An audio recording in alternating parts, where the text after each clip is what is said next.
یا ایھا الذین آمنوا ادخلوا فی السلم کافہ، اے ایمان والو اطاعت میں پورے کے پورے داخل ہو جاؤ.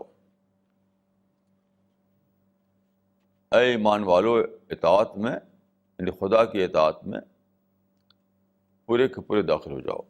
اس کا مطلب کیا ہے؟ اس کا مطلب یہ نہیں کہ سارے جو احکام ہیں ان کو اپنے اوپر نافذ کرو. اس کا یہ مطلب نہیں ہے. اس کا مطلب کہ تمہاری اپنی ذات کے اعتبار سے تم اطاعت میں داخل ہو جاؤ. یعنی اللہ کا تقوی اختیار کرو، اللہ کی یاد میں زندگی گزارو، اللہ کی عبادت کرو، اپنے بول میں تمہاری زبان جو چلے، جس کا تمہاری جو اسپیچ ہے وہ خدا کی، جو تم بولو تو یہ سوچ کر بولو کہ تم کو اپنے ہر بول کا خدا کو حساب دینا ہے.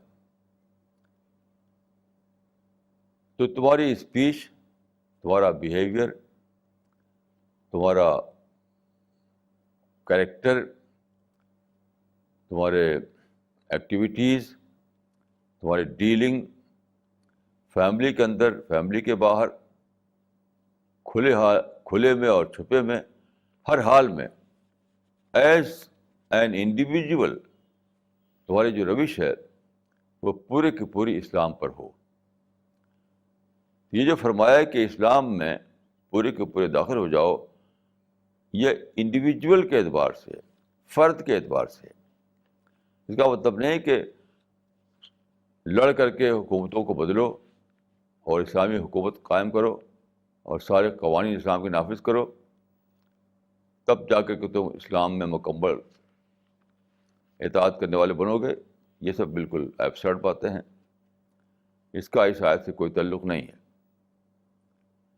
یعنی پورے کے پورے اسلام میں داخل ہو جاؤ کے معنی ایز این انڈیویجول، تمہارا ایز اے فرد، تم جو ایک فرد ہو، ایک انسان ہو، تو تم کو تمہاری نیت، تمہارا قول، تمہاری سرگرمی، تمہارا بیہیویئر، تمہاری ڈیلنگ، یہ جو تمہاری ڈیلی لائف ہے، فرد کی حیثیت سے روزانہ جو تم کرتے ہو، ان سب میں تم کو خدا کے احکام کی پابندی کرنی ہے. اس کا یہ مطلب نہیں کہ اجتماعی زندگی میں انقلاب پیدا کرو، حکومتوں سے لڑ کر کے حکومت اسلامی قوانین نافذ کرو. اس کا ایسا سے کوئی تعلق نہیں ہے. ایسی ہر تشریح بالکل باطل ہے، ایبسرڈ ہے.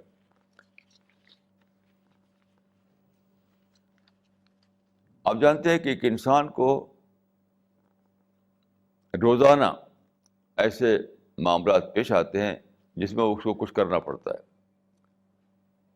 اس کی سوچ، اس کی نیت، اس کے بول، اس کا بیہیویئر، اس کا اخلاق، اس کے معاملات، ہر چیز میں اس کو کوئی رخ اختیار کرنا پڑتا ہے.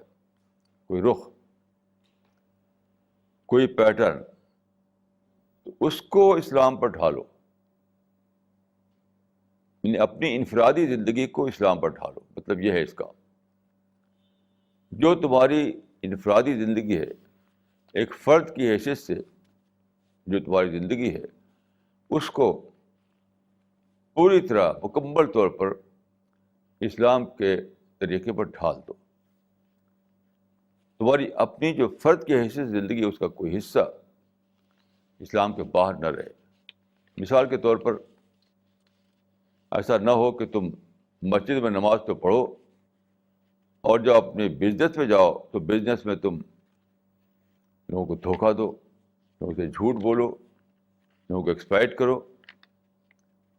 غلط سودا دو لوگوں کو، ایسا مت کرو.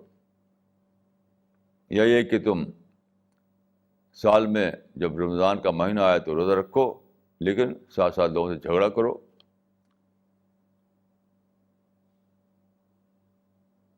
تو یہ جو چیز ہے کہ ہم مسجد کی عبادت تو کر لیں لیکن معاملات میں ہم سرکش بن جائیں، اس سے منع کیا گیا ہے. ایک فرد کی حیثیت سے جو زندگی ہماری ہے، چاہے وہ مسجد میں ہو، مسجد کے باہر ہو، فیملی میں ہو، فیملی کے باہر ہو، وہ پوری کی پوری اسلام کے رنگ میں رنگی ہوئی ہو.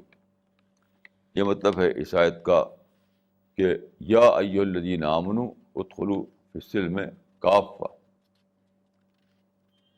اے ایمان والو، جب تم ایمان لائے ہو، جب تم نے کلمہ پڑھ لیا ہے، جب تم نے اللہ کا اقرار کر لیا ہے، پیغمبر کا اقرار کر لیا ہے، تو اب تمہارا فرض بن جاتا ہے کہ تم